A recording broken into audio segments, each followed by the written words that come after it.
Hello दोस्तों, स्वागत है आप सभी का आपके अपने यूट्यूब चैनल पढ़ाई विद पीके पे। तो दोस्तों, आज के इस वीडियो में हम आप सभी को बताने जा रहे हैं इंग्लिश के ग्रामर के सेक्शन को। यह हमारा इंट्रोडक्शन क्लास होगा और इसमें हम इनके कुछ छोटे बातों को जानेंगे इंग्लिश ग्रामर के। तो यदि आप हमारे चैनल पे नए हैं तो चैनल को सब्सक्राइब करें, वीडियो को लाइक और शेयर ज़रूर करें ताकि आपके दोस्त सब भी इन वीडियो का लाभ उठा सकें। तो चलिए बात करते हैं हम इंग्लिश के ग्रामर की। तो इंग्लिश ग्रामर से पहले आप सभी एक चीज़ अच्छे से यहाँ पे पढ़ लीजिए कि जो देखिए हम लोग इसे ग्रामर बोलते हैं, लेकिन यह ग्रामर नहीं बोला जाता। इसका नाम ग्रामर नहीं, इसका नाम ग्रामर होता है। इसका नाम क्या होता है? इसका नाम ग्रामर होता है। इसीलिए आप सभी लोग ऐसे से ग्रामर नहीं, ऐसे से ग्रामर बोलिएगा, क्योंकि हम लोग इंग्लिश के शब्दों को सही से नहीं बोल पाते हैं, इसके उच्चारण को हम लोग गलत करते हैं, इसलिए इंग्लिश हमें बहुत ज़्यादा टफ लगती है। तो आज से आप लोग इसे क्या बोलिएगा? तो आज से लोग ग्रामर नहीं, आज से आप लोग इसे ग्रामर बोलिएगा। तो आज से आपको इसे ग्रामर बोलना है। तो ग्रामर आप सभी ने पढ़ा होगा, लेकिन ग्रामर क्या होता है?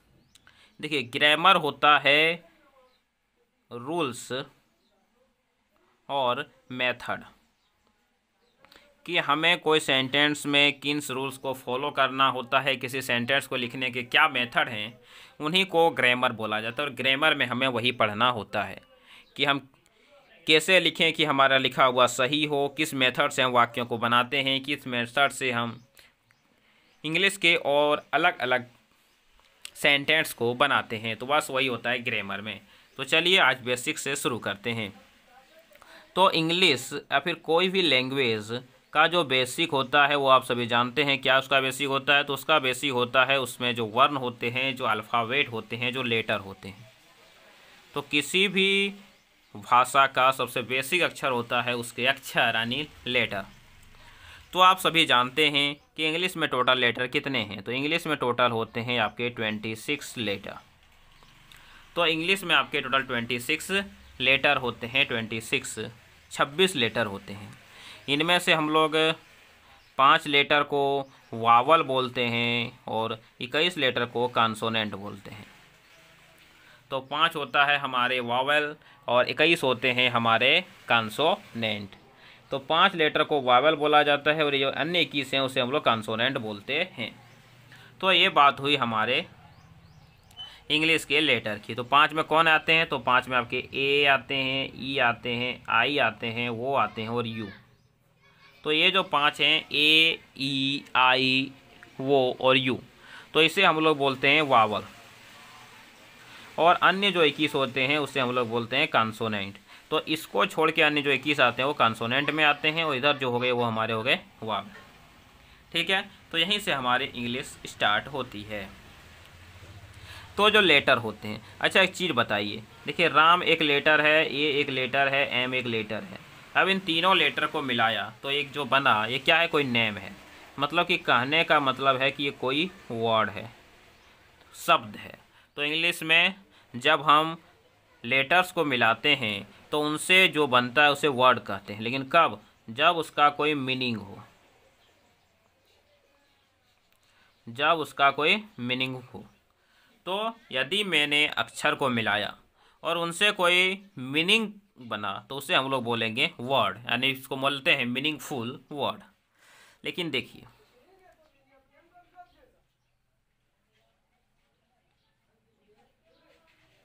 इस तरह के मैंने 3 अक्षर को मिला दिया एस भी के, लेकिन देखिए कोई वर्ड है, इसका कोई मतलब है? नहीं है। तो यह एक वर्ड हम इसे नहीं बोलेंगे। क्यों इसको एक वर्ड नहीं बोलेंगे? क्योंकि इसका कोई मीनिंग नहीं है, इसका कोई मतलब नहीं है। तो आपने क्या समझा? तो आपने समझा कि इंग्लिश में जब हम लेटर्स को मिलाते हैं और उन लेटर्स को मिलाने के बाद यदि एक मीनिंग का यानी कि जिसका कोई अर्थ हो, इस प्रकार का यदि कोई वर्ड बनता है तो उसे हम लोग वर्ड कहते हैं। लेकिन यदि कोई ऐसा शब्द बन जाता है, मतलब अक्षर को मिलाने के बाद हमें जो मिलता है उसका कोई अर्थ नहीं होता है, कोई मीनिंग नहीं होता है, तो उसे हम लोग वर्ड नहीं कहेंगे। ठीक है, जिस तरह कि चलो मैं 1-2 और वर्ड लिखता हूँ। जैसे कि मैंने लिखा APPLE, ये क्या है? एप्पल। तो एप्पल तो सभी जानते हैं कि एप्पल का मतलब होता है क्या? सेब होता है।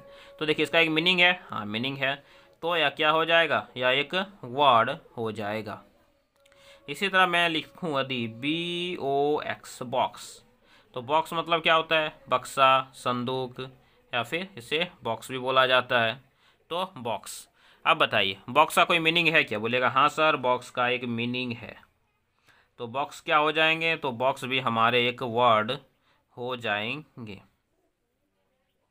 लेकिन यदि मैं लिखूं BNP, तो बताइए कोई मीनिंग दे रहा है? बोलेगा सर ये जो है यह कोई भी मीनिंग नहीं दे रहा है, कोई भी मीनिंग नहीं दे रहा है, कोई भी अर्थ नहीं दे रहा है। और यदि ये अर्थ नहीं दे रहा है तो इसे हम लोग वर्ड बोलेंगे क्या? तो बोलिएगा क्या कि सर तो हम इसे वर्ड नहीं बोल सकते, या वर्ड नहीं है। तो वर्ड आपने समझ गया।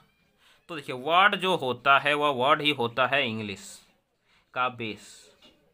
वर्ड ही है, कोई भी इंग्लिश नहीं, कोई भी भाषा का जो बेस होता है, जो शुरुआत होती है, वह अक्षर के बाद वर्ड से ही शुरुआत होती है। क्योंकि आप सभी जानते हैं कि हम लोग जो भी बोलते हैं वह सब किससे मिलकर बोलते हैं? शब्द। जैसे कि मैं यहाँ पे जो बोल रहा हूँ तो मेरी आवाज़ में भी शब्द है। तो मतलब कि हम कोई भी चीज़ वर्ड से ही कर सकते हैं।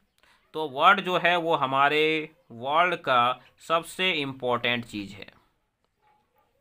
तो वर्ड क्या है? सबसे इम्पोर्टेंट चीज़ है वर्ड। वर्ड से हम अपनी बातों को दूसरों को पहुंचाते हैं, अपने भाव को बताते हैं, किसी को कुछ काम करने के लिए कहना होता है तो वो बताते हैं, किसी से कोई बात करनी होती है तो हम वर्ड से ही करते हैं। तो यह होता है आपका वर्ड। तो वर्ड आपने समझ लिया होगा। अब एज्यूम कीजिए कि मैं यहाँ पे दो वर्ड को मिला दूँ। जैसे कि मैं यहाँ पे एक वर्ड लिया राम और एक वर्ड लिया प्ले। तो देखिए मैंने यहाँ पे दो वर्ड को मिला दिया, राम और प्लेज को मिला दिया।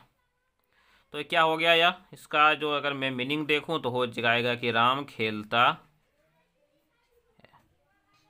तो देखिए यहाँ पे क्या किया मैंने? एक वर्ड और एक वर्ड, दो वर्ड को मैंने यहाँ पे मिला दिया।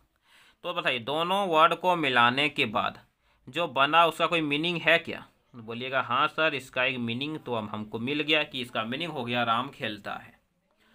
तो जब मैंने यहाँ पे दो वर्ड्स को मिलाया तो उनका एक मीनिंग हो गया कि राम खेलता है। इसी तरह यदि मैं लिखूं आई एम ए स्टूडेंट, क्या मैंने लिखा? मैंने लिखा आई एम ए स्टूडेंट। तो एक वर्ड, दो वर्ड, तीन वर्ड और एक चार वर्ड को मैंने मिला दिया। तो चार वर्ड को मिलाने के बाद जो बना उसका हिंदी यदि मैं बोलूँ, आपको उसका मतलब पूछूं तो क्या हो गया? तो इसका मतलब हो गया कि मैं अपने बारे में बता रहा हूँ कि मैं एक स्टूडेंट हूँ, मैं एक विद्यार्थी हूँ। तो इसका अर्थ हो गया कि मैं एक विद्यार्थी हूँ। तो बताओ इसका एक मीनिंग है क्या? बोलेगा हाँ सर इसका भी एक मीनिंग है। तो देखिए यहाँ पे जो मैंने दो सेंटेंस लिखे, राम प्लेज आई एम या स्टूडेंट, तो दोनों के मीनिंग हैं। लेकिन ये सब मिल के बने किससे हैं? तो बोलेगा सर देखिए दोनों तो मिल वर्ड से ही मिल के बने हैं। पहले में आपने दो वर्ड लिखा है, दूसरे में आपने एक, दो, तीन और चार वर्ड आपने लिखे हैं। तो ये वर्ड से ही मिल के बने हैं। मतलब कि यदि हम वर्ड को ग्रुप करते हैं, वर्ड को मिलाते हैं, तो उनसे क्या बनता है? तो उनसे हमारा वाक्य बनता है। जैसे कि हम लोग क्या बोलते हैं? सेंटेंस बोलते हैं, या फिर उसी से हमारा वैसे हिंदी में वाक्य बोला जाता है। तो इनसे हमारा वाक्य बनता है। मतलब कि यदि हम ग्रुप वर्ड के ग्रुप करें तो इनसे हमारा सेंटेंस बनता है, वाक्य बनता है। लेकिन कब? तो बोलिएगा सर जब उसका एक मीनिंग हो। जब इसका एक मीनिंग हो तो इनसे क्या बनता है? तो इनसे हमारा सेंटेंस बनता है। तो बिना मीनिंग का सेंटेंस बनेगा क्या? बोलेगा नहीं सर बिना मीनिंग का सेंटेंस नहीं बन सकता है। मतलब कि यदि हम सेंटेंस को बोलें तो क्या बोलेंगे? बोलेंगे ग्रुप ऑफ वर्ड्स, शब्द का समूह, ग्रुप ऑफ वर्ड्स हैविंग मतलब होता है रखना या होना, हैविंग या मीनिंग। तो ग्रुप ऑफ वर्ड्स हैविंग या मीनिंग।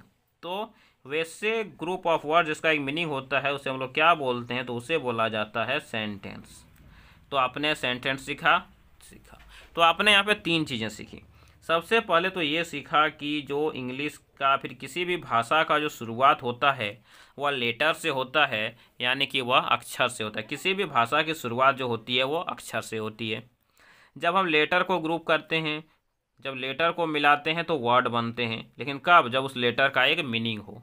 तो यहाँ पे आपके वर्ड्स बन जाते हैं, ठीक है। और जब वर्ड्स को मिलाते हैं जिनका एक मीनिंग होता है तो हमारे क्या बनते हैं, सेंटेंस बनते हैं। क्या बनते हैं, तो सेंटेंस बनते हैं। तो यही हो एक बेसिक स्ट्रक्चर होता है किसी भी भाषा का हो, चाहे वो इंग्लिश हो, हिंदी हो, उर्दू हो, संस्कृत हो, फारसी हो। तो यही होता है कि सबसे छोटी चीज़ हो तो लेटर होती है। जब हम लेटर को मिला देते हैं तो एक वर्ड बन जाता है, और जब वर्ड को मिलाते हैं उसका कोई मीनिंग होता है तो वो सेंटेंस बन जाता है। लेकिन देखिए, वर्ड क्या बताया कि ग्रुप होता है लेटर का। वर्ड क्या होता है, लेटर का एक ग्रुप होता है। जब लेटर को मिलाते हैं तो वर्ड बनता है।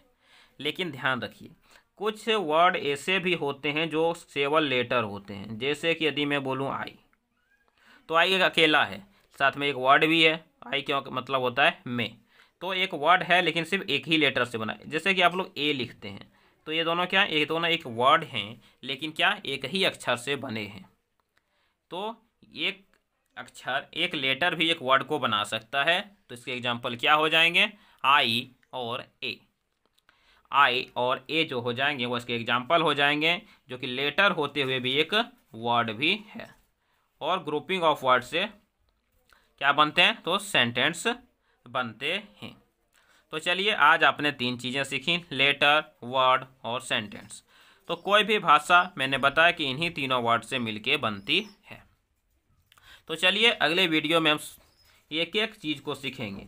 आपको यहाँ पे इंग्लिश में 3 ही चीज़ सीखने होते हैं, लेटर, वर्ड और सेंटेंस। यदि आप इन्हें सीख जाते हैं तो पूरे ग्रामर को अच्छे से समझ सकते हैं, अच्छे से सीख सकते हैं। तो चलिए, फिर मिलेंगे नेक्स्ट वीडियो में।